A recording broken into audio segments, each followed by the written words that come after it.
उमड़ पड़ा है। ब्रज के प्रमुख मंदिरों पर बड़ी संख्या में भक्त पर्यटक पहुंच रहे हैं और आराध्य के दर्शन कर रहे हैं। मथुरा वृंदावन में भक्तों के आने के चलते होटल रेस्टोरेंट फुल चल रहे हैं और सड़कों पर चौराहे तिराहे पर जाम की स्थिति बनी हुई है। तो देखिए, नए साल से पहले मंदिरों में बढ़ रही है पर्यटकों की आमद और ऐसे में श्रद्धालुओं के मंदिर परिसर में पहुंचने से मथुरा वृंदावन में बहुत ज्यादा भीड़ देखने को मिल रही है, जिसके चलते लगातार अनाउंसमेंट कर श्रद्धालुओं को से अपील की जा रही है कि वो आराम से पहुंचे दर्शन के लिए।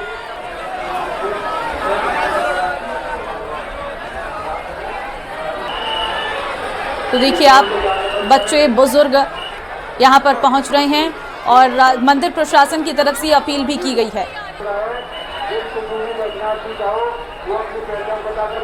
हमें कान्हा की नगरी में भक्तों का सैलाब दिखाई दे रहा है। ब्रज के किसी मंदिर पर आप चले जाइए, चाहे वो मथुरा वृंदावन हो, चाहे वो गोवर्धन हो, दाऊजी हो, परसाना हो, नंदगांव हो, हर जगह भक्तों का सैलाब दिखाई देगा। न्यूज़ 18 की टीम इस समय में श्री कृष्ण जन्मभूमि पर मौजूद है और यहाँ पर तमाम जो भक्त हैं वो यहाँ पर आए हुए हैं। विंटर वेकेशन की जो छुट्टियां चल रही हैं उसका आनंद लेने आए हैं। लोगों का कहना है कि छुट्टियां तो बिताने कहीं ना कहीं जाना है और ऐसे में अगर धर्म स्थलों पर जाते हैं तो भगवान के दर्शन मिलते हैं, पुण्य लाभ मिलता है और एक हमको सभ्यता और संस्कृति को जानने को मिलता है। कुछ श्रद्धालु जो देश विदेश से आए हुए उनसे हम बात करते हैं। जी भाई साहब, क्या नाम है, कहाँ से आए हैं? मेरा नाम यश कुमार है, मैं फरीदाबाद से आया हूँ और हम लगभग साल में 2-3 बार आते रहते हैं। बच्चों के साथ आते रहते हैं। ये हमारी बिटिया है और ये हमारी वाइफ है, ये हमारी भाभी है। अगर बात करें तो मथुरा वृंदावन क्यों आते हैं? मथुरा वृंदावन हमें सनातन धर्म के लिए आते हैं, सनातन में आस्था है जी। आपको झारखंड से आई तस्वीरों को दिखाते हैं। देवघर में साल के खत्म होने के मौके पर बाबा बैजनाथ धाम में श्रद्धालुओं की भारी भीड़ उमड़ पड़ी है। कड़ाके की ठंड और घने कोहरे के बावजूद देश के अलग अलग राज्यों से भक्त देवघर पहुंच रहे हैं। सुबह से ही मंदिर परिसर और आसपास के इलाकों में लंबी कतारें देखने को मिल रही हैं। कोहरे की वजह से विजिबिलिटी कम है, फिर भी श्रद्धालुओं की आस्था में कोई कमी नहीं दिख रही। शीघ्र दर्शन व्यवस्था में करीब 2 घंटे का समय लग रहा है, जबकि सामान्य कतारों में इंतजार और भी ज्यादा बढ़ गया है। भीड़ को देखते हुए मंदिर और जिला प्रशासन ने सुरक्षा के खास इंतजाम किए हैं।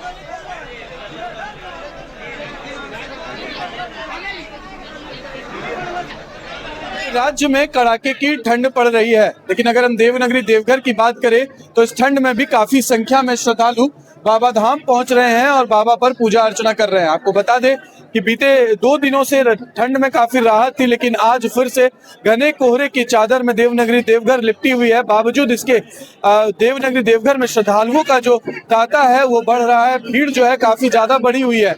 इसके अलावा आपको बता दें कि साल का अंतिम महीना चल रहा है और अंतिम दिनों में 2025 है, इसलिए ये जो श्रद्धालु हैं वो अपने साल का अंतिम जो है बाबा बैद्यनाथ धाम में पूजा अर्चना करके करते हैं। आपको बता दें कि इसके बाद नए सालों में भी बाबा बैद्यनाथ मंदिर में काफी संख्या में भीड़ रहती है।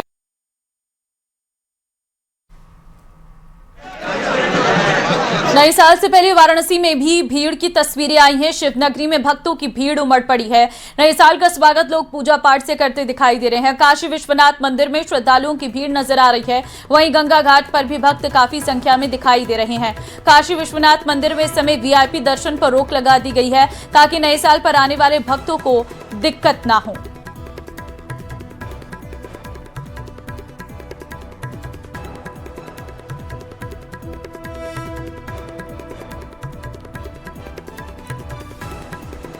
तो काशी विश्वनाथ मंदिर में वीआईपी दर्शन पर रोक लगा दी गई है।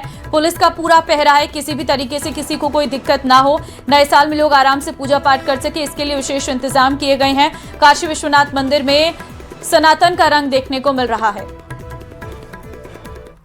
और इस बीच नए वर्ष के आगमन को लेकर पूर्वी चंपारण में मौजूद सबसे बड़े बौद्ध स्तूप को देखने के लिए सैलानियों की भीड़ उमड़ पड़ी है। जापान, भूटान, ताइवान, चीन और तिब्बत समेत कई बुद्धिस्ट देशों से बौद्ध भिक्षुओं की भारी संख्या पूर्वी चंपारण पहुंची हुई है। नए साल को ध्यान में रखते हुए साफ सफाई और रंग बिरंगी लाइटनिंग की योजना बनाई गई है ताकि विदेशी सैलानियों को विश्व का सबसे बड़ा बौद्ध स्तूप को और अधिक आकर्षक और भव्य नजर आए।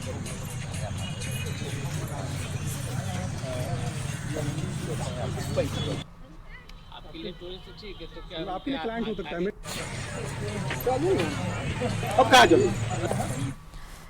स्वर्णनगरी जैसलमेर पिछले कई दिनों से पर्यटकों से गुलजार है। हजारों वाहन जैसलमेर पहुंच रहे हैं, जिसके कारण बस स्टैंड सर्किल के पास जाम जैसी स्थिति बनती जा रही है, जिससे स्थानीय लोगों के साथ पर्यटक भी परेशान हो रहे हैं। सर्किलों पर पुलिस के जवान भी तैनात है, लेकिन कई बार वाहन चालक जल्दी में आगे बढ़ने के प्रयास में वाहन फंस देते हैं और फिर काफी मशक्कत के बाद जाम खुलवाया जाता है। जैसलमेर पिछले कई दिनों से पर्यटकों से गुलजार है। जैसलमेर में वाहनों का विशेष रेलमपेल देखा जा रहा है। देश के कोने कोने से जो पर्यटक हैं वो जैसलमेर घूमने आ रहे हैं, जैसलमेर के पर्यटन स्थलों को निहार रहे हैं। मैं कैमरामैन से आग्रह करूंगा, उधर से देखेंगे। लगातार पिछले कई दिनों से स्वर्णनगरी जैसलमेर है वो पर्यटकों से गुलजार है। जैसलमेर की सड़कों पर लगातार जगह जगह जाम की स्थिति बनी हुई है। साफ तौर से देखा जाए तो जैसलमेर को निहारने के लिए देशी और विदेशी पर्यटक लगातार 9 वर्ष से पहले यहाँ पहुँच चुके हैं। चौके जगह जगह मुख्य सर्किलों पर पुलिस का जाबाज तैनात है, पुलिस के जवान तैनात है, ताकि कोई प्रकार की जाम की स्थिति नहीं बने। तो फिर भी जो वाहन घूमते हैं सर्किल से वहां जाम की स्थिति बनती है। कई बार शाम के वक्त और सुबह 15 से 20 मिनट तक जाम की स्थिति बन जाती है। जो पर्यटक है वो काफ़ी हद तक परेशान भी हो जाते हैं। लेकिन जगह जगह शहर के मुख्य स्थानों के पास जो पार्किंग की व्यवस्था बनी हुई है, देशी और विदेशी पर्यटक है वो अपने वाहनों से, कारों से, बसों से यहाँ जैसलमेर पहुँच रहे हैं। तो फिर जाम की स्थिति बननी तो निश्चय है, लेकिन अब की बार प्रशासन ने बेहतरीन कमर कस ली है। बात की जाए नीरज बस स्टैंड के पास पार्किंग स्थल बना दिया है, गड़ीसर लेक के पास पार्किंग स्थल बना दिया। ये नीरज बस स्टैंड के पास जो पार्किंग व्यवस्था बनाई है, लगातार देखिए वाहनों का रेलमपेल है, वाहनों की जो लाइन है वो कम होने का नाम नहीं ले रही, क्योंकि इस दिनों जो पर्यटक हैं हजारों की तादाद में प्रत्येक दिन जैसलमेर पर्यटक यहाँ पहुँच रहे हैं। जो पर्यटक है पिछले कई दिनों से जो पर्यटन नगरी वो गुलजार हो चुकी है। जैसलमेर की सड़कों पर लगातार जो वाहनों का रेलमपेल लगा हुआ है, लगातार बड़ी बड़ी लंबी लंबी लाइनें लगी हुई हैं। प्रशासन भी आम जन से, पुलिस भी आम जन से पार्किंग व्यवस्था को स्थान पर वाहन खड़े करने के हिदायत दे रहा है, निर्देश दे रहा है, ताकि कोई प्रकार की अव्यवस्थित हो सके। सावलदान